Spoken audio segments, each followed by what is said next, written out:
So we are now ready for a major segue in 802. This is the moment when we introduce magnetic fields. 802 is about electricity and magnetism, and we're now ready to start talking about magnetic fields. Why? Well, the first step towards magnetic fields that we took was the moment when we started to allow charges to move, when we started to allow currents to flow. We've been talking about currents in wires. We've been talking about conductivity, resistivity, understanding how conductivity is related to microscopic properties of a material, understanding Ohm's law. Another basic feature of what happens anytime you have electrons flowing through a wire, so anytime you have a current, is that currents make magnetic fields. So the moment we let our charges start to move, although we didn't stress it until right now, we started to allow them to make magnetic fields as well as electric fields. So that's where we're going. A few lecture segments down the road, we will show in quantitative terms how it is that a current makes a magnetic field. But before we get there, first of all, we're going to do a little bit of an introduction to magnetic fields. And then, just as the way we started out with electric fields was to ask, suppose I have an electric field, what does it do to a charge? Remember, we said, well, if I have a charge here and there's an electric field pointing that way, then the charge feels a force. Now we're going to ask the same question. If I'm a charge here and I'm in a magnetic field, what happens? So we're going to do an introduction first. That's this segment. And then we'll do some demonstrations, part of the introduction. Then we're going to ask, what do magnetic fields do to charges? And then we'll circle back and show and discuss in quantitative terms this basic fact of nature, which is that anytime you have moving charges, they make magnetic fields. So, but what's a magnetic field? You're actually very familiar with magnetic fields. You're familiar with magnetic fields from childhood with maybe magnets on a refrigerator, from high school. The most familiar magnetic field is the one that's produced by the Earth. So here's the planet Earth. And the Earth is actually a giant bar magnet. And paradoxically, the way our notation works, it is in fact true that the north pole of the Earth is a south pole of the bar magnet, and the south pole of the Earth is a north pole of the giant bar magnet. Why is this? Well, what do we mean by north and south pole? You know from childhood that north poles attract south poles, and south poles attract north poles, and north repels north, and south repels south. And in particular, the way we define what we mean by north and south is we take a compass, and if I'm here on the Earth and I have a little compass needle, or I'm here on the Earth and I have a little compass needle, or I'm here on the Earth and I have a little compass needle, I'm here on, actually that's not drawn correctly. If I'm here on the Earth and I have a little compass needle, we define the direction of magnetic fields by saying that the north pole of the compass needle points in the direction of the magnetic field lines. And the north pole of the compass needle is going to be attracted towards the south pole of the Earth. So what that means is that each of these little compass needles has a north pole and a south pole.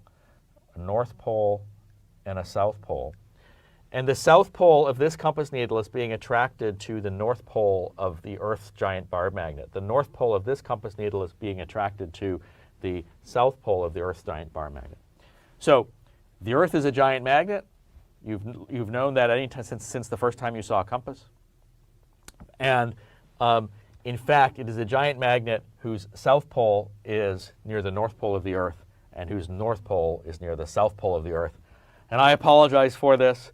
If you start thinking about it and try and set up a better notation,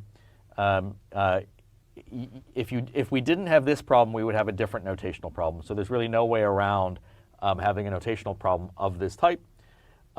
So what we're going to do next is we're going to do a bunch of demonstrations to start to get get or remember our intuition for how magnets and magnetic fields behave. So I'll see you next in the lab. We now want to define the magnetic field associated with magnetic sources. But before we do that, let me just remind you how we did this in electrostatics. Suppose we have a source, Q source. And at a field point P here, we put a test charge. Now this test charge, let's make both of these positive. This test charge will accelerate along the line connecting the charges. So this is experimental. And so what we can say is that means that there's a force on this test charge, and that we define the electric field, let's call this the point P, based on the experimental measurement of the force. We say it's the force on the test charge divided by the test charge. And so in this particular example, when these charges are both positive, the electric field will point away from the source. Now, let's just make that a little clearer, that the electric field in this case points away from the source. Now, things aren't as simple in magnetism. And throughout our discussion of magnetism, you'll see mathematically that we'll be introducing a quantity called the cross product. So what we have now is a magnetic source. Let's just draw something like this, a north-south magnet, and we'll take a point P here. Now, we do the same thing. We begin by putting a test charge here, and we ask ourselves if the test charge is at rest, that it feels no magnetic force. So our first observation is that the force magnetic is 0 if Q test is at rest. Now, again, we have to make sure that this is our magnetic source, that the only thing we have to be careful here is there's no electric fields anywhere, so we're assuming now that E is 0 when we do this. Now, the second thing, and this is experimental, is that if we have our test charge that's moving with the velocity v, then in that case, we'll experience, and let's make our test charge also positive, that experimentally this test charge will feel a force, and that force will be in this particular case, it will be perpendicular to the plane of this figure. So what we're going to see here experimentally is that there will be an experimental magnetic force coming out of the plane of the figure. What that means is the test charge will accelerate out of the plane of the figure. So what we see in the second case, if V is not 0 for the test charge, then the magnetic force is perpendicular to the velocity. Now, over here, we just define the electric field to be the force divided by the test charge. And because the force is not in because the force here was radial between these charges, we could do that. But notice that the magnetic force is perpendicular to the test charge. And so our empirical relation, this is experimental, is the statement that our force on a charge is Q. And this is, in sense, how we're defining our magnetic field. This will lead to define both the magnitude of B and the direction of B. And this particular force law is called the Lorentz force law.